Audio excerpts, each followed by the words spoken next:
I'm engaged and about to get married. Right now, we're living in a cramped apartment, but we're planning to find a new place before we tie the knot. Between the new house, the wedding, and the honeymoon, we're gonna be super busy. Yeah, for the honeymoon. Let's go wherever you want, Eleanor. Really? That makes me so happy. I was so excited about our future together. Little did I know, things would take a turn for the worse just as we were starting our new life. My name is Eleanor. I'm 27 years old. I live in a small apartment with Norman, my soon-to-be husband. I've been living here since my student days. Since we moved in together, we've been talking about finding a proper place to live once we're married. Now that we're engaged and we're busy preparing for the wedding and house hunting at the same time. Today we went to a real estate agency to look at properties. And to our surprise, Norman's parents, Jed and Stella, were there waiting for us. Jed, Stella, why are you here?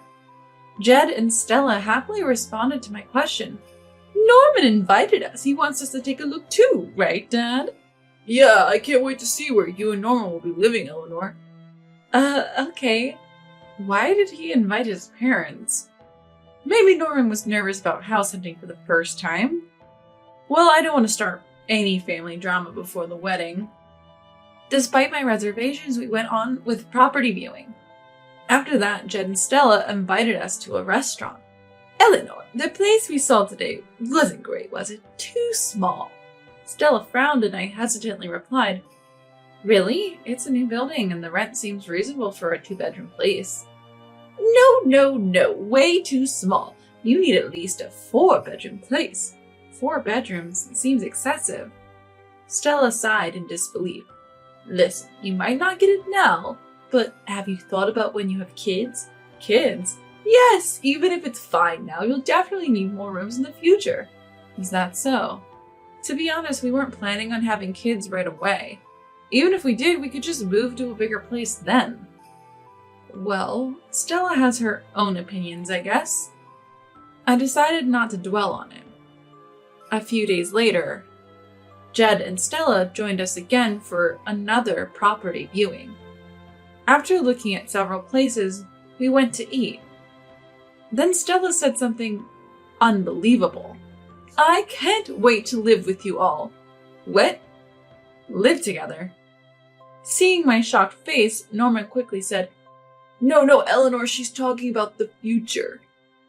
But Stella, it didn't sound like that. Anyway, don't worry about it, Eleanor. Mom, don't say weird stuff. You're making Eleanor uncomfortable. As he scolded her, Stella gave a creepy smile and said, Sorry, okay? Whether it was sooner or later, I never promised to live with his family in the first place. To be honest, I don't want to live with them at all. It's not just about living together. The real issue is his brother and sister. Eldon, my brother-in-law, and Nora, my sister-in-law, are both unbelievably unemployed. If they come to live with us, we'll end up supporting them financially. I've been strongly against this idea for a while now. But for now, Norman seems to be prioritizing my feelings.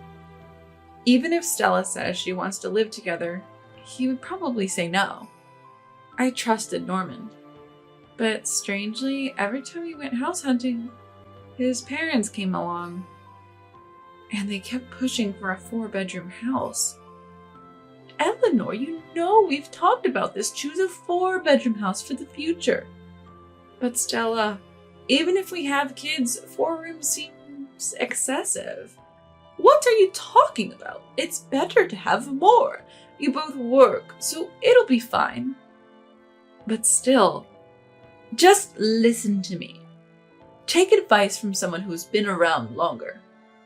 After much persuasion, we ended up signing a lease for a 4-bedroom house, almost as if Stella had her way. As expected, the rent is higher than initially planned.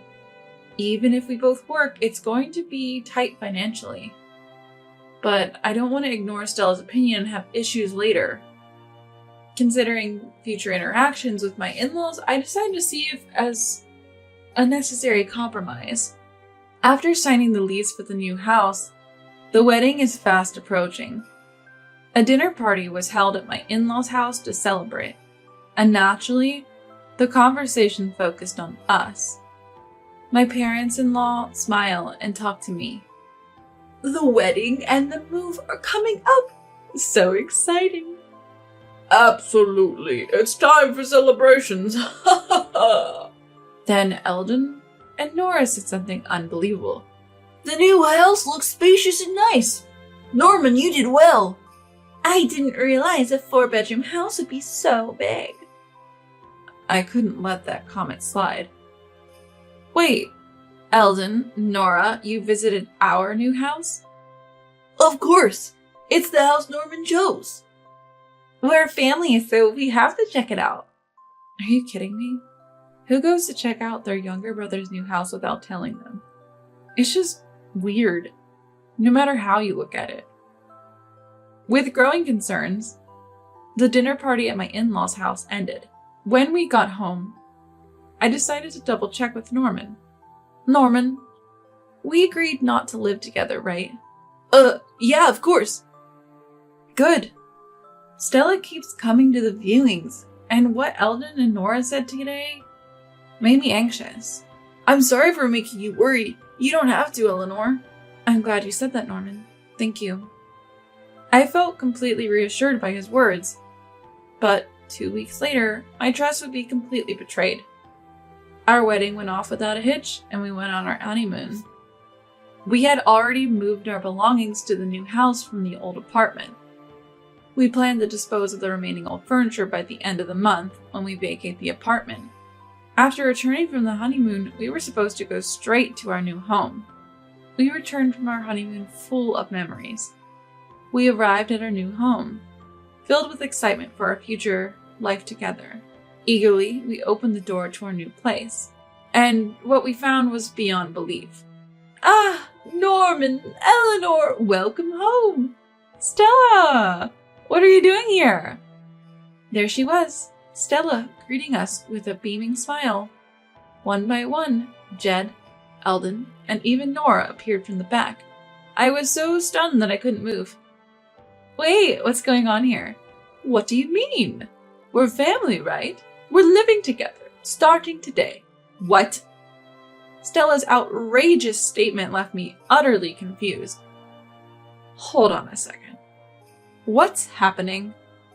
Why are they in our new home? Living together?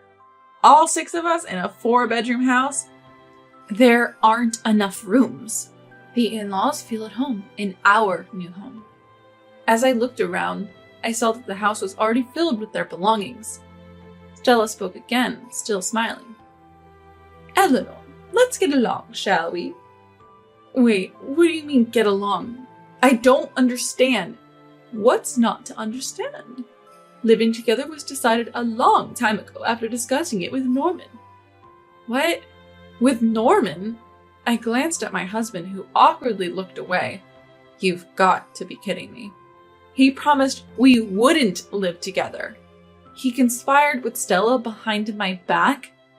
Barely containing my anger, I calmly told Stella, I wasn't informed about this, and besides, there aren't enough rooms for 6 people. 1 room for you and Norman, 1 for your father and me, and 1 each for your brother and sister. That's plenty. Who decided on this room arrangement? And Eldon and Nora get their own rooms? This is beyond audacious. I can't just suddenly live with you all. Stella responded nonchalantly. What are you talking about? You're working too, so it's fine. We were thinking you could support us all. Wait, support you? Yes. Now that we're living together, your father has quit his job, but if you and Norman work, we don't have to, right? We're counting on you. What? Unemployed, Eldon and Nora, housewife Stella, and now retired Jed? They expect us to support all of them. This has to be a joke. I glared at my husband again, who by now had brazenly settled into the sofa. I checked the other rooms, and they were filled with unfamiliar belongings. Our stuff was crammed into the smallest room in the house. I can't believe you do this behind my back. Neither my deceitful husband nor my intrusive in-laws will get away with this. At that moment, my suppressed anger exploded. I packed as much as I could into my carry-on and headed for the door. My husband noticed my actions and yelled from behind, Hey, wait! Eleanor, where are you going with all that luggage? Where am I going? Back to our old apartment. Why? Our married life starts today. Are you kidding me? Live in this house? Are you out of your mind? Confused, my husband tried to reason with me. Eleanor, this is your home too. We just got married. Let's just calm down. Calm down? After lying to me about not living together? All I wanted was a happy married life with you. Now I feel deceived. A relationship built on lies and lack of communication is not marriage. But... Hearing our argument, Stella intervened. Now, Eleanor, calm down. Living together is a good thing. We can share household chores, and when you have kids, we can help take care of them. Share chores? Take care of kids? Are you serious? Of course, the more the merrier, right? Merry? More like noisy, lacking privacy, and costly. If we're supporting all of you, there's no way we can afford to have kids. Stella's face turned red at my blunt response. How dare you talk to your mother-in-law like that? We're offering to live with you. I didn't ask for this.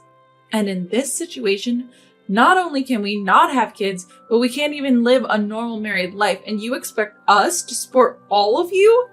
That's beyond good for nothing. I didn't get married to support a bunch of freeloaders. What? How dare you complain? From my perspective, living with in-laws is far from a blessing. It's a nightmare. I can't live here. I want a divorce. A divorce? I reiterated my decision to my stunned husband. Yes, a divorce. Goodbye. Ignoring my frozen husband and Stella, I pulled my suitcase and left. I decided to go back to my parents' house, knowing my husband might follow me to our old apartment. My parents were surprised by my sudden return, but once I explained the situation and my intention to divorce, they understood. That must have been tough. You can stay here as long as you need. Thank you, Mom and Dad. Despite being married for only 2 weeks, my parents respected my feelings. A few days later, my husband called me, his voice choked with tears. Hey, Eleanor. Come back, please. Why now? We're getting a divorce. Ignoring my cold tone, my husband persisted. I'm in trouble. If we get divorced now, I'll have to pay the high rent and living expenses for 4 people. Well, you brought this on yourself, didn't you? Don't say that. Can you at least help me with half the rent? Pay rent for a house I'm not living in? Are you insane? I need you, Eleanor. What you need is not me, but my money. I have no interest what happens to your family. I have zero intention of supporting parasites. Good luck supporting your good-for-nothing family. I can't do it alone. His audacity to ask for help at this point was the last straw. I laid it out for him. I've sent you the signed divorce papers. File them soon. Goodbye. Wait, Eleanor. Listen, Eleanor! I ended the call without listening to the end. He later showed up at my parents' house. If you cause any more trouble, I'll consult a lawyer. My father's stern warning sent him scurrying away. A week later, the divorce was finalized. I finally blocked my ex-husband and his family's contacts. From what I've heard, he's still being bossed around by his jobless family. Between the high rent for a 4-bedroom place and the living expenses for the whole family, his salary just isn't cutting it. On his days off, he's working part-time jobs to the point of exhaustion. He brought this all on himself. There's no other way to put it. Though I ended up divorced, I have no regrets. I realized early on how toxic that family was and got out. Just thinking about what would have happened if I'd stayed gives me the chills. I'm so glad I got away from that arrogant family. From now on, I'll strive to be better at judging people.